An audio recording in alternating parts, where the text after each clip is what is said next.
the day's top stories. So let's take a look at the headlines. The US military says one of its refueling aircraft has crashed in western Iraq. A suspect who drove into a large synagogue in Michigan has been killed, officials say. And UK Prime Minister Keir Starmer admits appointing Peter Mandelson as US ambassador.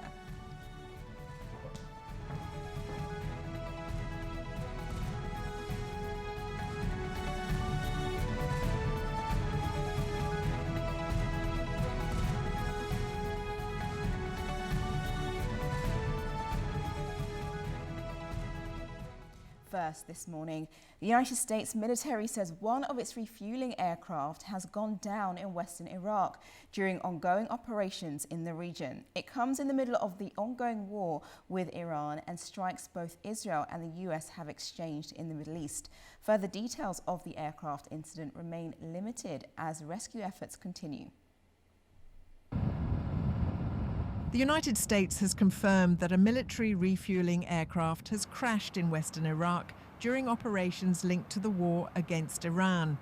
US Central Command says the aircraft was a Boeing KC-135 Stratotanker, a key refueling plane used to supply fuel to fighter jets and bombers during long-range combat missions.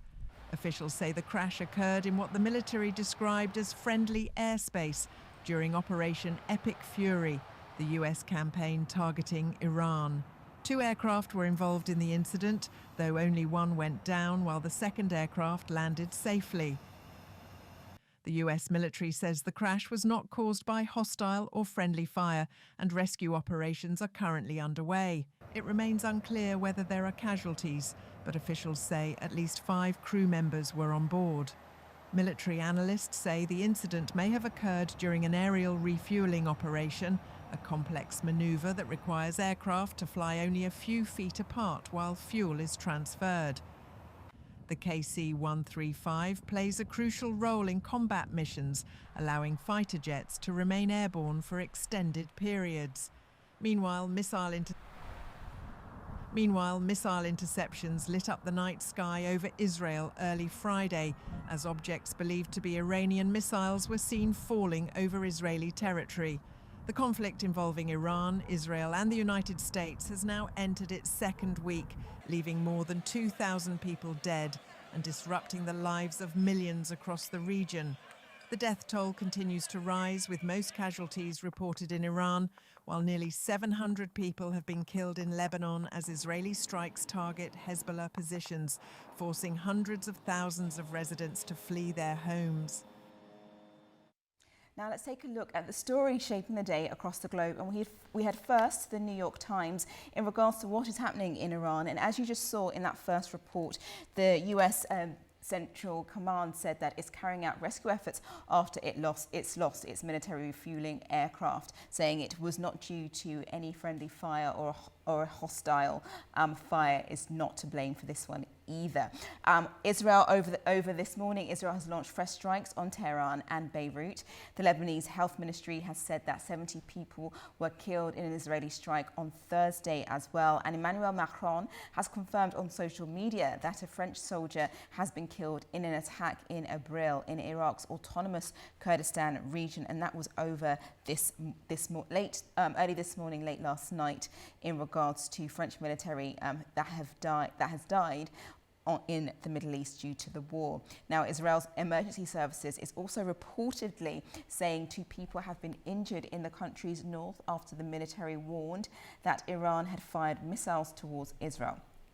CNN also reported that on Thursday that a senior Trump administration official told lawmakers in recent classified briefings that they did not plan for a possibility of Iran closing the strait in response to strikes by the US and Israel, which actually led to, as I mentioned all throughout this week, it led to oil prices shooting right up. So it's quite interesting that CNN was able to report that piece of information, saying that the US did not expect Iran to use the Strait of Hormuz in their defences against the US and Israel. Okay, now we go to our next story, and that leads on from here. We go to Deutsche Welles, and US temporarily allows sale of Russian oil stranded at sea. Now, all this week I've been reporting, you would have seen reports of oil prices shooting right up to nearly $100 and sometimes over $100 per barrel. But now the US government is allowing a short-term sale of Russian oil. Now that decision gives a 30-day license to sell Russian crude oil and petroleum products, which we know is linked to the conflict and the closure of the Strait of Hormuz, which blocked a fifth of the world's oil supply, making, as I mentioned, oil prices to rise. And just to remind you, the reasons why there were sanctions that the US placed on Russian oil for countries not to buy the oil, but now that is being suspended for 30 days. So according to US Treasury Secretary Scott Bessent, the rule only applies to oil that is already in transit, so no extra oil. He just said that it will give major financial benefits to Russia,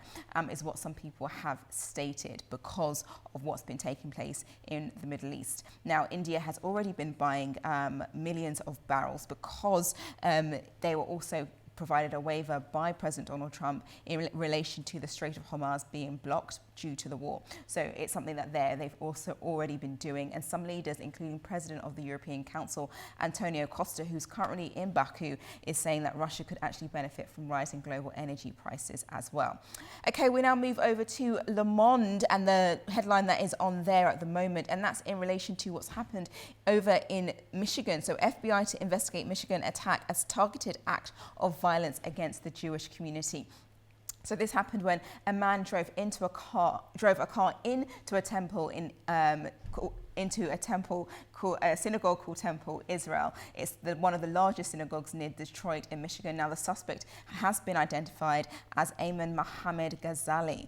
Now after crashing through the building, he exchanged gunfire with security guards. The attacker was killed and one security guard was injured. Now what we do understand is that the driver actually forced his car through the synagogue doors and into the hallway. The car later caught on fire, and that's when security officers were able to respond and stop the attacker. Now, investigators believe it was a targeted attack against the Jewish community, and the incident is being treated as a serious act of violence. Now, within the synagogue at the time, about 140 children and a number of staff members were inside the synagogue's preschool, but all of them were safely evacuated. Now, Temple Israel is one of the largest Reform synagogues in the US with around 12,000 members. So a number of people, but thankfully no one was injured and the suspect has been killed. We now move over to Al Jazeera website.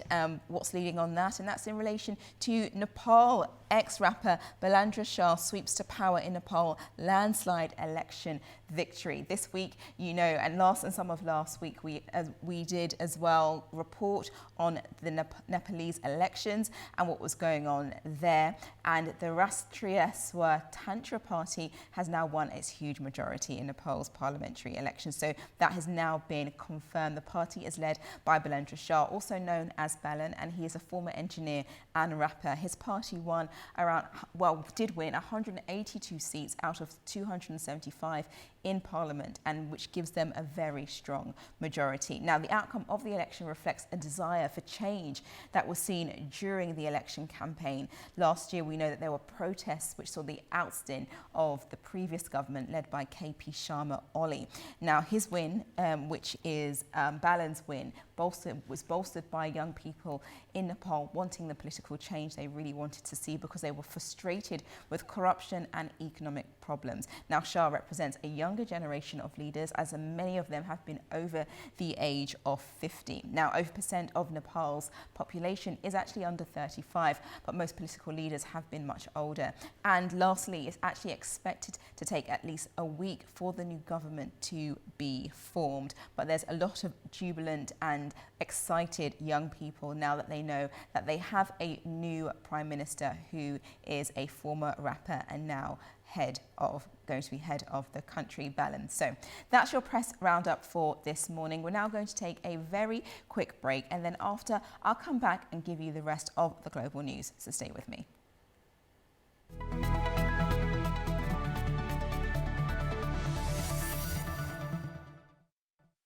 Welcome back. You're watching Daybreak. Now let's have a look at the rest of the global stories. Now, A drone attack in northern Iraq has killed a French officer and wounded several soldiers in Erbil region, according to French military. 6 troops involved in counter-terrorism training were injured in the strike while supporting operations against the Islamic State.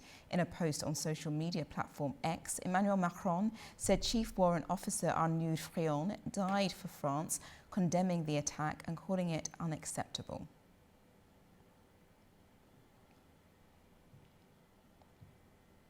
Israel's top military lawyer has announced that all charges against 5 soldiers accused of sexually abusing a Palestinian detainee from Gaza have been dropped.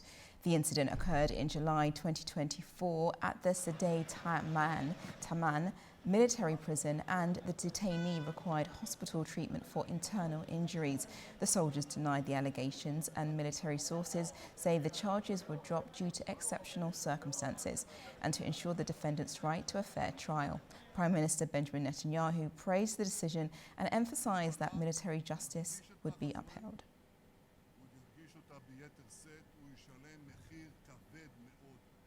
Iraq plans to export oil via the Cyan pipeline in Turkey due to the rising tensions in the Strait of Hormuz.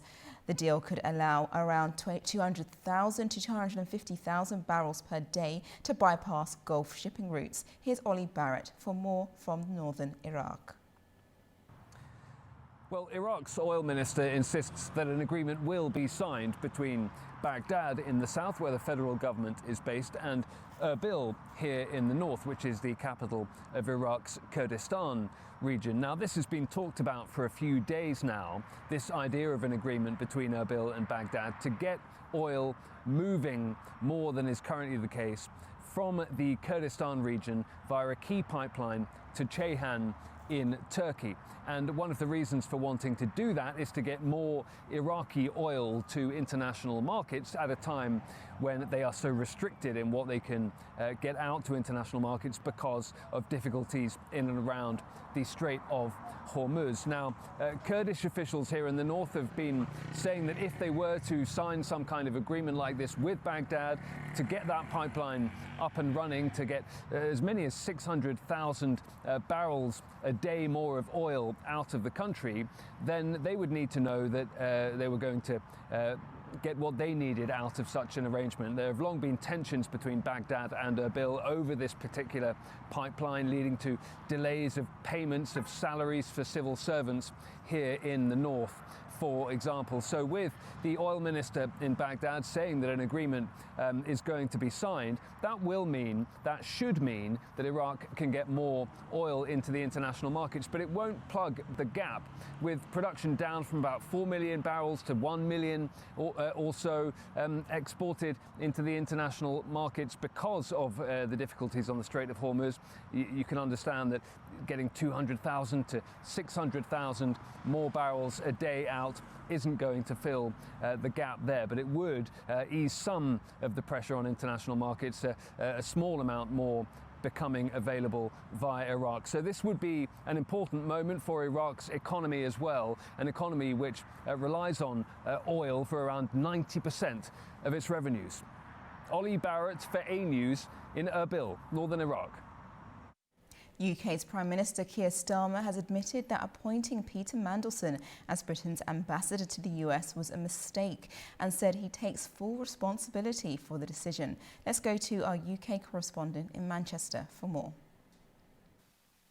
UK Prime Minister Keir Starmer has admitted he made a mistake in appointing Peter Mandelson as Britain's ambassador to the United States following the release of new government documents about the controversial appointment. Speaking to journalists in Northern Ireland on Thursday, the Prime Minister said the decision was his responsibility. Starmer also repeated an apology to the victims of Jeffrey Epstein, saying it was right that he personally acknowledged the error. The remarks come a day after the publication of hundreds of pages of government files detailing the vetting process that preceded Mandelson's appointment. The documents outline what was known about Mandelson's relationship with Epstein at the time and reveal concerns raised during the review process.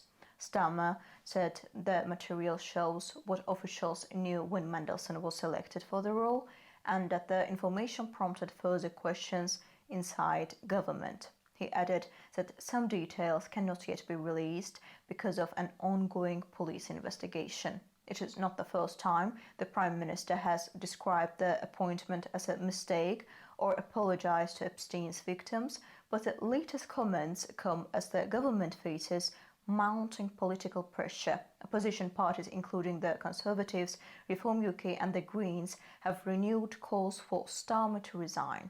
The Conservatives claim there was a cover-up because two sections in the documents reserved for the PM to write comments about Mandelson's appointment were blank, raising suspicions that they had been redacted. Downing Street strongly rejected the claim. The Prime Minister's official spokesperson told reporters the government had complied fully with the document release and insisted there had been no cover-up. More documents related to the case are expected to be released in the coming weeks. According to the Prime Minister's team, they will show that Mandelson misled Starmer about the extent of his relationship with Epstein before being appointed as Britain's top diplomat in Washington. Zaina Farizadeh, News, Manchester, United Kingdom. Turning to the US, and a suspected attacker has died after a vehicle drove into a synagogue in Michigan, a local sheriff says. Israeli Prime Minister Benjamin Netanyahu has condemned the attack, posting on X, "Anti-Semitism knows no limits or boundaries." On Thursday afternoon, a man drove a vehicle into a large synagogue in Michigan and was shot dead by security personnel, authorities say. The attack comes amid heightened security concerns around Jewish and Muslim places of worship, following escalating tensions in the Middle East. Officials have identified the suspect as 41-year-old Ayman Mohammed Ghazali, a naturalized US citizen born in Lebanon, who came to the United States in 2011. The incident unfolded while around 140 children were attending the synagogue's early childhood center. Security personnel confronted the driver, and authorities say the suspect was killed during the confrontation. The only reported injury was a member of the synagogue's security team who was struck by the vehicle and taken to hospital. Officials say the guard is expected to recover. Israeli Prime Minister Benjamin Netanyahu condemned the attack, saying, "Anti-Semitism knows no limits," and thanked US President Donald Trump for his firm stance against anti-Semitic attacks in America. Temple Israel, with over 12,000 members, also runs a childcare center for babies as young as 6 weeks. The FBI says it is leading the investigation and treating the incident as a targeted act of violence against the Jewish community. Security has been increased since the Israel-Hamas war began in October 2023, amid rising anti-Semitism. In the past 2 weeks, following military operations in Iran, law enforcement has stayed in contact with local houses of worship. On Thursday, Michigan Jewish organizations boosted security, while police patrolled other sites in cities across the US. Increased protection at Jewish centers. The US Senate has again failed to pass a funding bill for the Department of Homeland Security. The partial shutdown has now lasted nearly a month. The vote in the Senate ended 51-46, largely along party lines, with lawmakers unable to agree on stricter rules for federal immigration enforcement. Only one Democrat, Senator John Fetterman, broke with his party to vote for the bill. This is the 4th time this year the Senate has been unable to reach the 60 votes needed to pass DHS funding.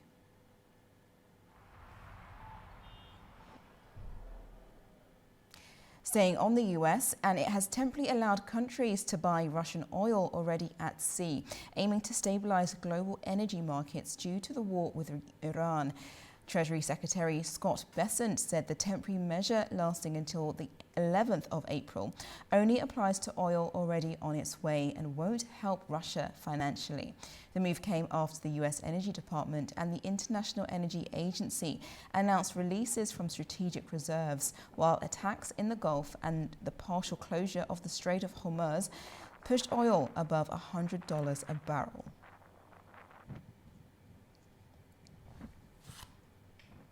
Turning to space now, and NASA says it is going back to the moon, the first time in 50 years. Speaking at a press conference on Thursday, they revealed that they were preparing Artemis 2 rocket for an April liftoff. And the crew is in excellent shape and ready to fly. They've complete confidence in the ground team supporting them. They have built strong relationships with our flight controllers and the integrated teams over the course of their training flow. For an April 1st launch, the crew will begin pre-launch quarantine at about L-14 days, which is March 18th, and will then travel here to the Kennedy Space Center at L-5 days, which is March 27th. This is an exciting time for our entire flight operations team to fly humans around the moon for the first time in over 50 years, send them further than any humans since Apollo 13.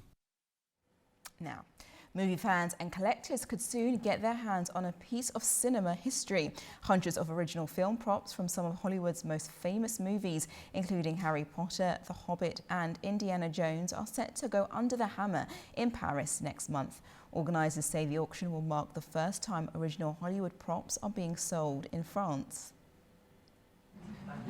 Hundreds of iconic film props are heading to the auction block in Paris, offering movie fans the chance to own a small piece of Hollywood history. From the wizarding world of Harry Potter to the adventures of Indiana Jones and the fantasy landscapes of The Hobbit, the upcoming sale titled Hollywood in Paris will feature 260 items from 130 films and television shows.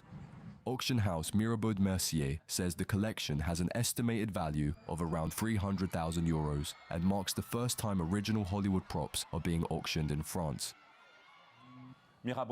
Auction house Mirabeau Mercier is very happy to present here a set of 260 items with a total estimated value of around €300,000. This is a first in France. Among the highlights are Ron Weasley's wand, expected to fetch at least €30,000, and Voldemort's wand, estimated at €20,000. Here, we have Voldemort's wand, which was made for the film shoot. It was used by Ralph Fiennes in the role of Voldemort, and you can see the level of detail and the finish that gives the wand a bone-like aspect and texture. The collection also includes prosthetic feet worn by Bilbo Baggins in The Hobbit, rare items that survived the filming process. Yes, several prosthetics were made for the shoot, but since they're made of silicone, they were not designed to last long. Many were damaged during filming and destroyed, which makes surviving pieces like this very rare. Fans of adventure films may also recognize props from Indiana Jones, including beetles from the famous scene in Temple of Doom and a version of the Holy Grail used in The Last Crusade. Other pieces up for sale include a tunic worn by Charlton Heston in the 1959 epic Ben-Hur, Ben Affleck's chair from the Oscar-winning film Argo, and the prop page from Steven Spielberg's Schindler's List. Auctioneers say the sale highlights France's deep connection to the origins of cinema. It's extraordinary because it's a dream that we're offering with this sale. These are films remembered across generations, and this is the chance to own an object that represents them. The Hollywood in Paris auction is scheduled to take place on April 3rd. Wow, a number of great props there. Goodness. Well, we're going to take a quick break. Please make sure you stay with me as I will be joined by our regional guests to go through some of the stories.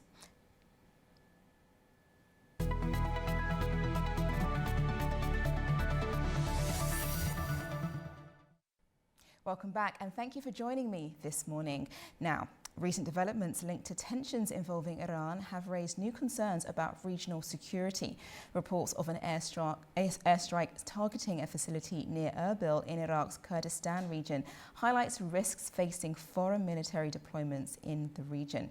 Joining me now to discuss this is Simona Scotti, who's from the Research Centre at the Topchubashov in Baku. Welcome to the programme. Thank you for hosting me. No problem at all. So yes, I want to kind of just touch on what's taken place in Iraq in the Erbil region, just because this is quite new, quite shocking as to how the war is progressing in and around the Middle East. But how does the reported strike near the facility hosting Italian forces in Erbil reflect broader security risks linked to the regional tensions?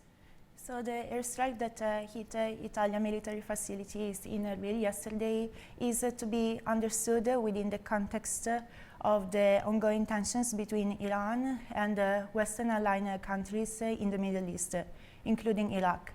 And here there are two main factors to be taken into account. The first factor is that Iraq, and especially the Kurdistan region in Iraq, has increasingly become an operational theater for rivalries to confront. And there are different international deployments in the region that mostly deal with stabilization missions, but they are located in a region that is geographically and politically close to different regional flashpoints. As such, the military facilities are at risk of being hit, even though they were not deployed with a combat mission. And this was the case of the Italian mission that was hit yesterday, because it was deployed under the request of the local government of Iraqi Kurdistan for training purposes. So to train Kurdish and also Arab local forces against the Islamic State and other jihadist factions. On the other hand, we also need to consider the role of Iranian proxies in the Middle East. And this is also connected to what happened yesterday, because even though there have not been a confirmation about the details of the operation, the militias connected to Iran, which is operating in Iraq, has claimed the attack. So these are the two main factors. And the main issues is not about the short-term consequences, because there have not been casualties with the attack that took place yesterday, but it just shows that it is possible to drag more countries into the confrontation. Yes, which is quite dangerous and quite concerning. So could incidents like this then increase further escalation in the region, do you think? These incidents have the potential of increasing tensions, especially because we have to consider that the Italian base that he is hosting, the Italian troops, is located inside a bigger complex that hosts different military deployments from the United States, from other European contingents, and also there are some other NATO troops. So if any of these troops had to face some casualties, we can expect a different type of reactions that can stem from just increased defense system to diplomatic pressures up to more direct and concrete retaliations. And each of these measures have the potential of further triggering tensions. So countries are aware of this, and the main priority here is to contain this escalation. And indeed, the Italian Ministry of Foreign Affairs yesterday, while condemning the attack, he also reiterated that the position of Italy here is to prevent escalations from strengthening. I see. So what challenges then might European countries face, such as Italy, when it comes to regional tensions affecting their military deployments in Iraq? Will a number of European countries decide to stay off, or will they change their tactic? What do you think could happen? So there are different challenges that European countries, including Italy, are facing right now. The first challenge is related to the force protection, so to granting the survival of the troops that are deployed. So we can expect increased attention to defense system, and also more coordination between the forces of the coalition, and also some improvement in early warnings, which is something that worked yesterday, because the attack took place at around 1 a.m., but the troops were sheltered in a bunker from already 8:30 p.m. It means that the defensive systems were in place. Another challenge is related to how government presented this situation in front of their domestic audience. And this was actually one of the main points of discussions yesterday in Italy, because several citizens were unaware, first of all, that we still have such deployments in the Middle East, especially in Iraq. And they were upset with this situation, and they were demanding for the withdrawal, because it's not evident whether the benefits of having such deployments outweighs the risks right now. Right. So policymakers also have to take these into account in this moment. Well, that's quite interesting, just all those different factors to kind of put it all in place in regards to that. And I'm sure, you said that they were, the Italian militants, they were protected, that there was a safety measure in place. But were they shocked that Iran still targeted Ibril? Do you think they were shocked that there was a target, that they were able to target that particular area in Iraq? So it's not the first time that such attacks take place. Actually, also in 2020, when there was killing of General Soleimani, an Italian base in Iraq was hit. So this shows that there is a possibility of these attacks to take place repeatedly. And the aim here is just to contain these attacks in order for them not to become part of a sustained pattern, because this would also it will affect the legitimacy, the perceived legitimacy among the local population of Iraq on foreign missions.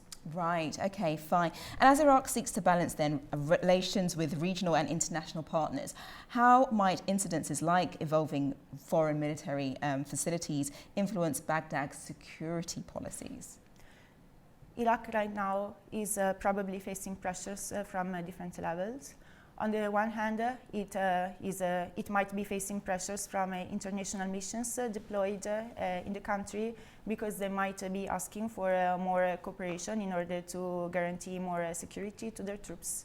On the other hand, it might be facing domestic pressures from local population that might be unhappy with the presence of these missions that are putting the security of the country at risk. So we can expect some evolving policies in terms of security. So there can be more cooperation with international forces. There can be also some diplomatic pressure to international forces to reduce the risks. But the main point here, I think, is that Iraq should prevent its territory from becoming the battlefield of external powers. I see. And to what extent then could attacks near international military missions affect broader stabilization efforts in Iraq? So the stabilization forces in Iran are heavily dependent on international deployments. And there are several risks right now. The first one is related to the fact that these missions can momentaneously stop their activities due to security concerns. There can be also a reduction of movement, and this, of course, affects the overall outcome of these missions. On the other hand, there is also a risk related to the confidence and the trust, which are fundamental for the good outcome of these missions. So these are some of the risks that they are facing right now. And just very quickly, what diplomatic or security mechanisms might help further escalation, or help prevent further escalation, rather? I would say that countries right now, involved countries must maintain open channels of communication that should be rapid, quick, in order to prevent miscommunications, which is quite possible in this scenario. On the other hand, it's also important to provide a more coordinated response within the alliance, within NATO and other international coalitions that are in Iraq right now, in order to prevent fragmentation and in order to prevent showcase of weakness. And at the same time, it's also important to increase the military capabilities and defense of Iraq. in order for these incidents to be reduced in the future. Okay, well, thank you so much for coming onto the program and explaining that to me. That's been really helpful, Ms. Scotti. Thank you. Thank you. Thank you. Right. A moderately strong earthquake struck central Turkey on Friday morning, according to European Mediterranean Seismometric Center. Now, the shake, which was named a 5.5 magnitude, was centered in the town of Niska in Tokat province, sending frightened residents into the streets, some finding shelter in their cars, afraid to return home. Turkey's disaster response agency says no damage has been reported. And in 2023, a magnitude of a 7.8 earthquake killed more than 53,000 people in Turkey and destroyed or damaged homes and hundreds of thousands of buildings in the southern eastern province.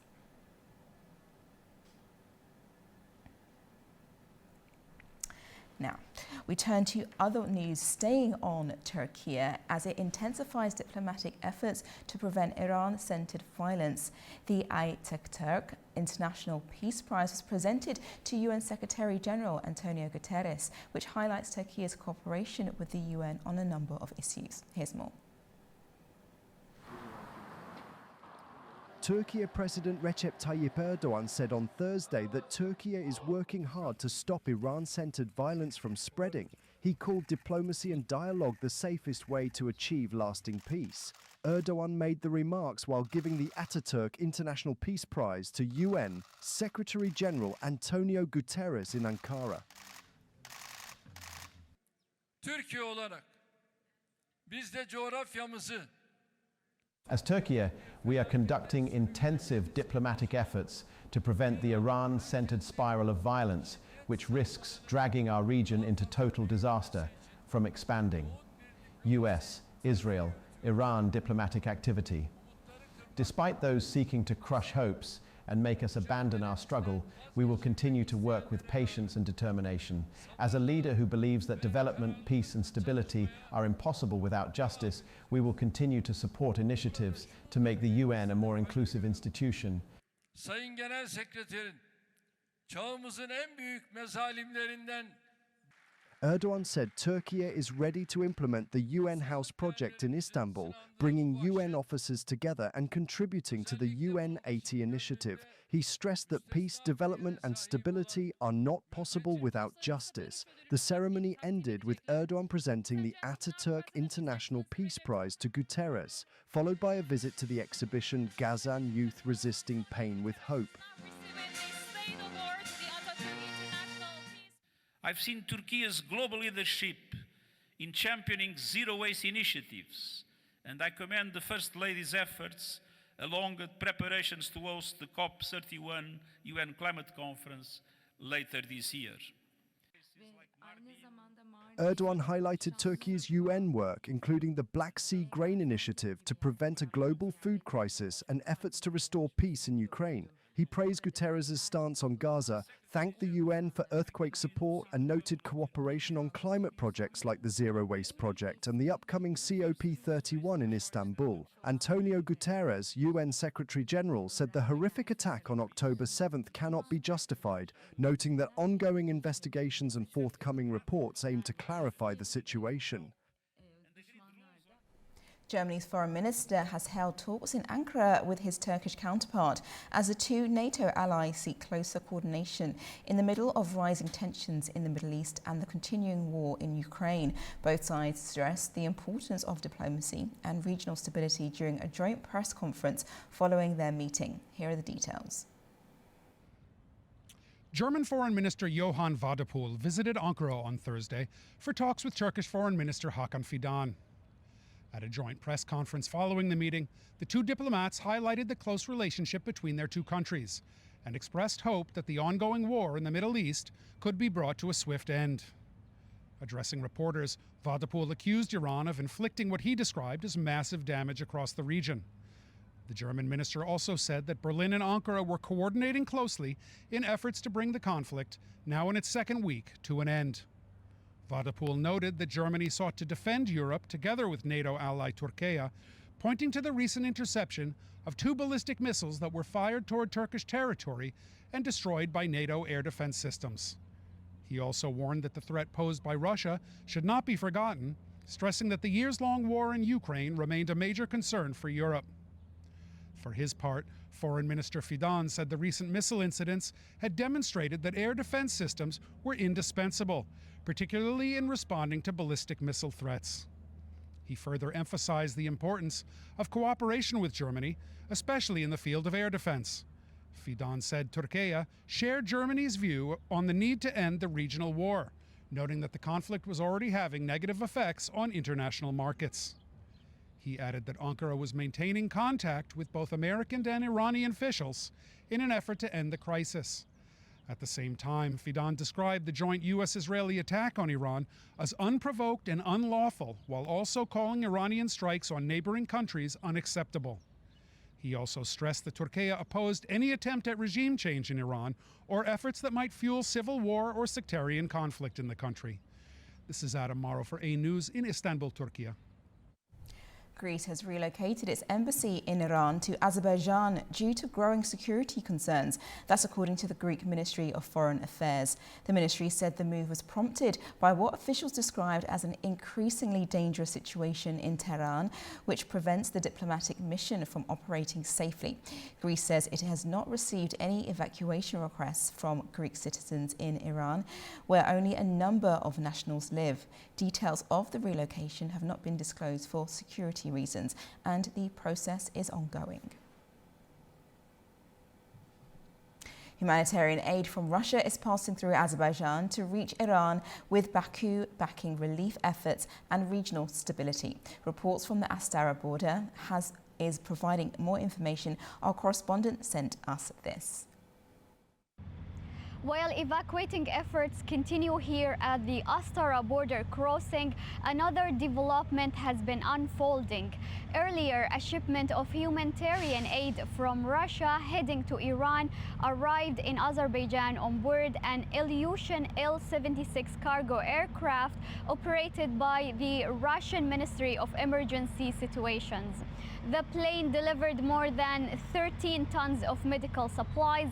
After being unloaded, the cargo was transported by road to Lankaran in the southern of Azerbaijan. From there, the aid convoy traveled towards the border town of Astara here, where the supplies are expected to be handed over to authorized representatives of the Iranian government.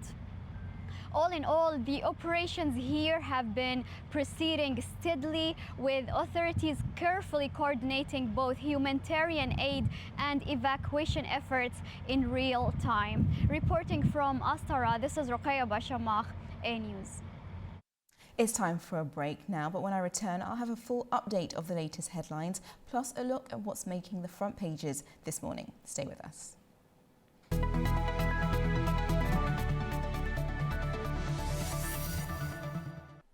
Good morning, you're watching Daybreak live on A News, and if you're just joining me, I'm your host Nadia Jani, and I'll be taking you through the day's top stories. So let's take a look at the headlines.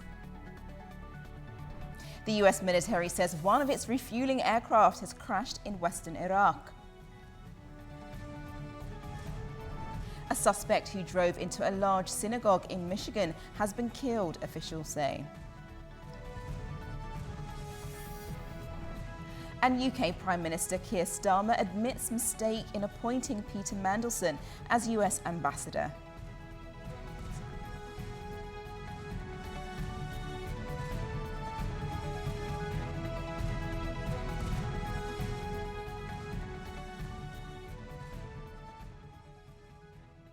Let's now take a look at the stories shaping the day across the globe, and we head first to the BBC website in relation to what nearly took place on a flight. Now, a Chinese national arrested over attempt to smuggle 2,000 queen ants from Kenya. Now, a Chinese national whose name is Zhang Qiwan was arrested at the international Kenyan airport in Nairobi. Now, authorities discovered, as you can see there, these little ants, discovered 2,000 live queen green garden ants hidden in his luggage while he was preparing to fly to China.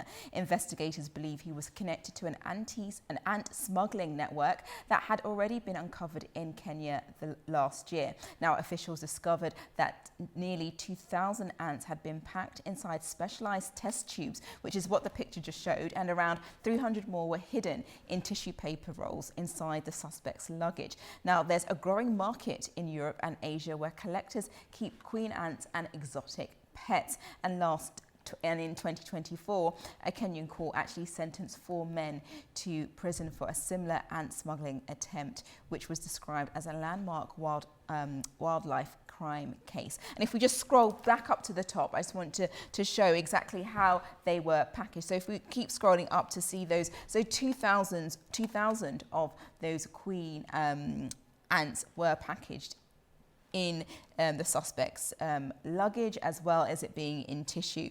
People use them as pets was the information that was provided, but now the Kenyan authorities were able to arrest the suspect and take him into custody. And just to show you just what that looked like, just as a reminder.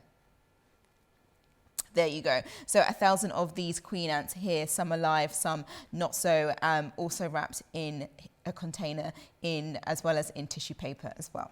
Right, now let's head over to our next headline, which is on Le Monde, and that's in relation to an attack which took place in Detroit. FBI to investigate Michigan attack as targeted act of violence against the Jewish community. So what happened was a man drove a car into Temple Israel, a large synagogue near Detroit in Michigan. Now the suspect was identified as a gentleman, which are not providing much more details. After crashing through the building, they exchanged gunfire with security guards. Now the attacker was killed and one security guard was injured. Now we understand from this information that the driver actually forced the car through the synagogue doors and into the hallway. The car later was caught on fire and security officers were then able to quickly respond and stopped the attacker.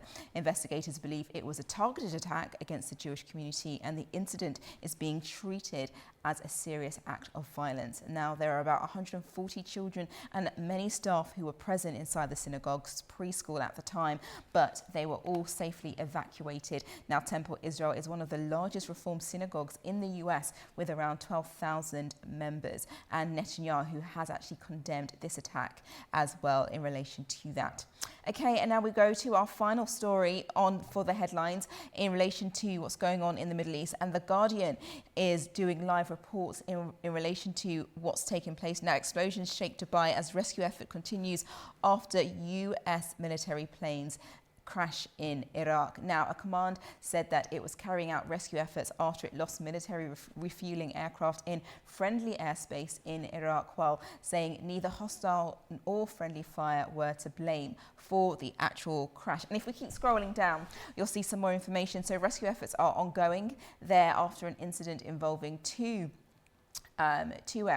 planes, and the second of which landed safely, but one unfortunately did crash. And as you can see there, some of the pictures showing exactly a number of Israeli and Iran strikes. Now Israel has sent fresh strikes to Tehran and Beirut, and the Lebanese Health Ministry has said that 70 people were killed in Israeli strikes on Thursday. We also have more information in regards to what happened in relation to French commander. So Emmanuel Macron has confirmed that on social media that a French soldier had been killed in an attack in Erbil in Iraq's autonomous Kurdistan region, marking the first French military death of the Middle East war. Now, Israel's emergency services is also reportedly saying 2 people have been injured in the country's north after the military warned that Iran had fired missiles towards Israel.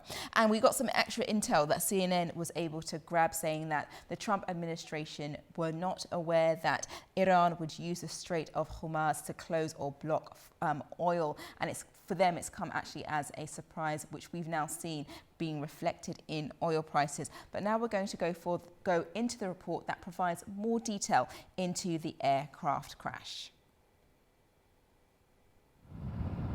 The United States has confirmed that a military refueling aircraft has crashed in western Iraq during operations linked to the war against Iran. US Central Command says the aircraft was a Boeing KC-135 Stratotanker, a key refueling plane used to supply fuel to fighter jets and bombers during long-range combat missions. Officials say the crash occurred in what the military described as friendly airspace during Operation Epic Fury, the US campaign targeting Iran. 2 aircraft were involved in the incident, though only one went down while the second aircraft landed safely. The US military says the crash was not caused by hostile or friendly fire, and rescue operations are currently underway. It remains unclear whether there are casualties, but officials say at least 5 crew members were on board. Military analysts say the incident may have occurred during an aerial refueling operation, a complex maneuver that requires aircraft to fly only a few feet apart while fuel is transferred. The KC-135 plays a crucial role in combat missions, allowing fighter jets to remain airborne for extended periods. Meanwhile, missile interceptions lit up the night sky over Israel early Friday, as objects believed to be Iranian missiles were seen falling over Israeli territory. The conflict involving Iran, Israel and the United States has now entered its second week, leaving more than 2,000 people dead and disrupting the lives of millions across the region. The death toll continues to rise, with most casualties reported in Iran, while nearly 700 people have been killed in Lebanon as Israeli strikes target Hezbollah positions, forcing hundreds of thousands of residents to flee their homes. Now, a drone attack in northern Iraq has killed a French officer and wounded several soldiers in Erbil region. According to the French military, 6 troops involved in counter-terrorism training were injured in the strike while supporting operations against the Islamic State. In a post on social media platform X, Emmanuel Macron condemned the attack and called it unacceptable. He said Chief Warrant Officer Arnaud Frion died for France. Israel's top military lawyer has announced that all charges against 5 soldiers accused of sexually abusing a Palestinian detainee from Gaza has been dropped. The incident occurred in July 2024 at the Sidi Ta'min military prison, and the detainee required hospital treatment for internal injuries. The soldiers denied the allegations, and military sources said the charges were dropped due to exceptional circumstances and to ensure the defendant's right to a fair trial. Prime Minister Benjamin Netanyahu praised the decision and emphasized that military justice would be upheld. Turning to the US, and a suspected attacker has died after a vehicle drove into a synagogue in Michigan. A local sheriff says Israel Prime Minister Benjamin Netanyahu has condemned the attack, posting on X that anti-Semitism knows no limits or boundaries. On Thursday afternoon, a man drove a vehicle into a large synagogue in Michigan and was shot dead by security personnel, authorities say. The attack comes amid heightened security concerns around Jewish and Muslim places of worship, following escalating tensions in the Middle East. Officials have identified the suspect as 41-year-old Ayman Mohammed Ghazali, a naturalized US citizen born in Lebanon, who came to the United States in 2011. The incident unfolded while around 140 children were attending the synagogue's early childhood center. Security personnel confronted the driver, and authorities say the suspect was killed during the confrontation. The only reported injury was a member of the synagogue's security team who was struck by the vehicle and taken to hospital. Officials say the guard is expected to recover. Israeli Prime Minister Benjamin Netanyahu condemned the attack, saying, "Anti-Semitism knows no limits," and thanked US President Donald Trump for his firm stance against anti-Semitic attacks in America. Temple Israel, with over 12,000 members, also runs a childcare center for babies as young as 6 weeks. The FBI says it is leading the investigation and treating the incident as a targeted act of violence against the Jewish community. Security has been increased since the Israel-Hamas war began in October 2023, amid rising anti-Semitism. In the past 2 weeks, following military operations in Iran, law enforcement has stayed in contact with local houses of worship. On Thursday, Michigan Jewish organizations boosted security, while police patrolled other sites in cities across the US. Increased protection at Jewish centers. Turning to the UK, and the Prime Minister Keir Starmer has admitted that appointing Peter Mandelson as Britain's ambassador to the US was a mistake, and he said he takes full responsibility for the decision. Now let's go to our correspondent in the UK for more. UK Prime Minister Keir Starmer has admitted he made a mistake in appointing Peter Mandelson as Britain's ambassador to the United States following the release of new government documents about the controversial appointment. Speaking to journalists in Northern Ireland on Thursday, the Prime Minister said the decision was his responsibility. Starmer also repeated an apology to the victims of Jeffrey Epstein, saying it was right that he personally acknowledged the error. The remarks come a day after the publication of hundreds of pages of government files detailing the vetting process that preceded Mandelson's appointment. The documents outline what was known about Mandelson's relationship with Epstein at the time and reveal concerns raised during the review process. Starmer said the material shows what officials knew when Mandelson was selected for the role and that the information prompted further questions inside government. He added that some details cannot yet be released because of an ongoing police investigation. It is not the first time the Prime Minister has described the appointment as a mistake or apologized to Epstein's victims, but the latest comments come as the government faces mounting political pressure. Opposition parties, including the Conservatives, Reform UK and the Greens, have renewed calls for Starmer to resign. The Conservatives claim there was a cover-up because two sections in the documents reserved for the PM to write comments about Mandelson's appointment were blank, raising suspicions that they had been redacted. Downing Street strongly rejected the claim. The Prime Minister's official spokesperson told reporters the government had complied fully with the document release and insisted there had been no cover-up. More documents related to the case are expected to be released in the coming weeks. According to the Prime Minister's team, they will show that Mandelson misled Starmer about the extent of his relationship with Epstein before being appointed as Britain's top diplomat in Washington. Zaina Farizadeh, News, Manchester, United Kingdom. The United States has temporarily allowed countries to buy Russian oil already at sea, aiming to stabilize global energy markets due to the war with Iran. Treasury Secretary Scott Bessent said the temporary measure lasting until the 11th of April only applies to oil already on its way and won't help Russia financially. The move came after the US Energy Department and the International Energy Agency announced releases from strategic reserves, while attacks in the Gulf and the partial closure of the Strait of Hormuz pushed oil prices up to $100 a barrel. Canadian Prime Minister Mark Carney has announced a $25.7 billion plan to strengthen Canada's military in the Arctic and reduce reliance on the US. He said the plan will protect sovereignty and create new opportunities for northern communities. The plan will expand military airfields and build 4 support hubs, upgrade airports and improve roads linking to the Arctic to southern Canada. Currently, Canada has 4 small Arctic airfields and about 2,000 soldiers in the region. The announcement comes amid rising tensions following what's going on in the Middle East. The Rashtriya Swantantra RSP party has secured a majority victory in Nepal's elections, winning 182 seats. This is the biggest win for a single party in the country in decades. RSP leader Balindra Shah is set to become the country's next Prime Minister. The formation of the new government is expected to take at least a week. Last year's youth protests and political unrest influenced the election outcome, and former Prime Minister KP Sharma Oli was defeated by Shah in Japa 5, while the new leader of the Nepali Congress, Gagan Thapa, also lost seats to the RSP candidates.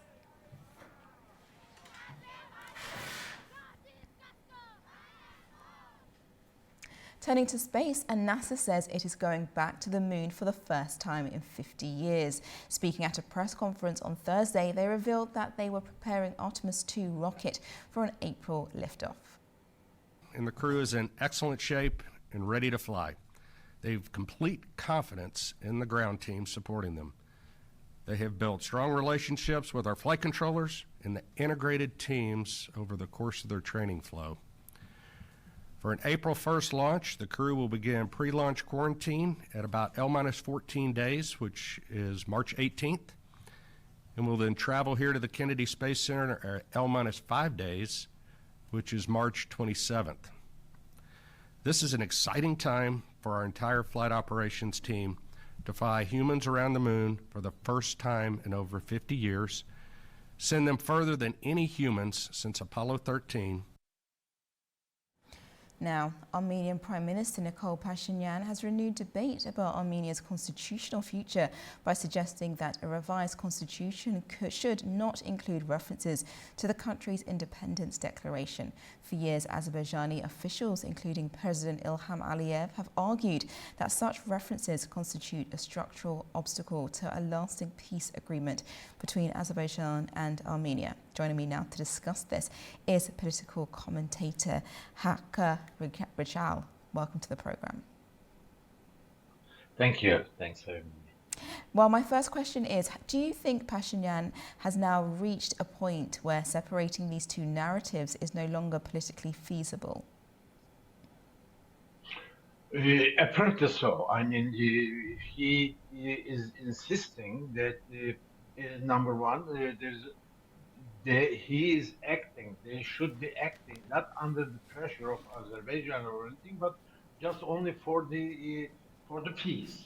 With such a constitutional demands that you go and occupy other people's lands because there are some ethnic reasons to do that, is not what we do in the modern world anymore.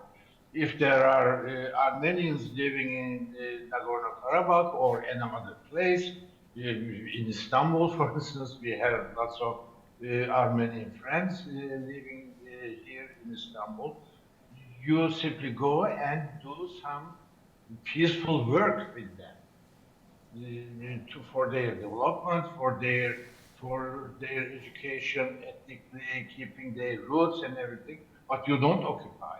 So I understand that Pashinyan made this difference in his mind, and he's pushing his country to realize it. And what then do you think Pashinyan said is quite radical in relation to his speech? How ready is Armenian society to reconsider the foundations of its post-1991 statehood? Well, I haven't been to Armenia recently, but from the press reports, I understand that at least the half of the people are ready to vote for a peaceful constitution which doesn't have any references to those irredenta or war smelling declarations. I certainly hope that they pass the resolution, they pass the constitution. Everything depends on it. The peace with Azerbaijan, their own development through Turkey, through Azerbaijan, through other Central Asian republics. I hope so that they will ratify this time. And do you think Pashinyan then is redefining Armenia's statehood narrative to remove obstacles to peace? He is. He understands this point very well. I mean, Armenia, when it was declared as an independent state, as an independent nation after the collapse of the Soviet Union, was doing what everybody did. But now, after all those years, you cannot refer to those declarations that has been passed by previous administrations for political reasons or for any reason that they deem important for them, but not anymore. Not anymore. I mean, now what Armenia needs is a peaceful relationship with all the neighbors, especially with Azerbaijan. And Pashinyan knows this difference very well, and he is trying to put this understanding, this peaceful country understanding into the constitution. I hope he will do it. And do you think that this debate then could prove decisive, not only for Armenia's internal debate, but also for the future stability of the South Caucasus? What do you think the impact could be wider than that? Exactly, as you said. I mean, peaceful Armenia is very good player in the Caucasus, in the world. I mean, if they are some sort of landlocked country, and they don't have a good access to the shipping routes and everything, and they can have it now. They can have everything. I mean, these railroad relations, the connections Turkey is building with Iraq and Syria and Azerbaijan, they can be part of it, and they can. I am sure the Armenian society has many things to contribute to the other people in the region. I mean, they have an excellent literature, they have excellent political understanding. They are very industrious people. I know my Armenian friends in Turkey. They work hard. They are hardworking people, but only they need a good political leadership. And Pashinyan is providing this. Nicole, as a good journalist, now turned to be a very good statesman. Wow, well, we'll definitely see how the elections go towards in summer to see whether or not Pashinyan also stays. But yes, thank you so much for joining me this morning and for your insight. It's been very helpful. Thank you for having me. Thank you. You're watching Daybreak on A News. Stay with me as I take a quick break.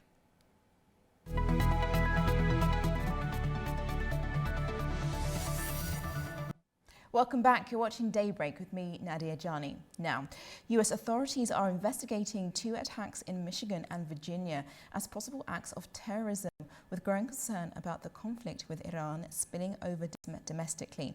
Our A News Washington correspondent has more.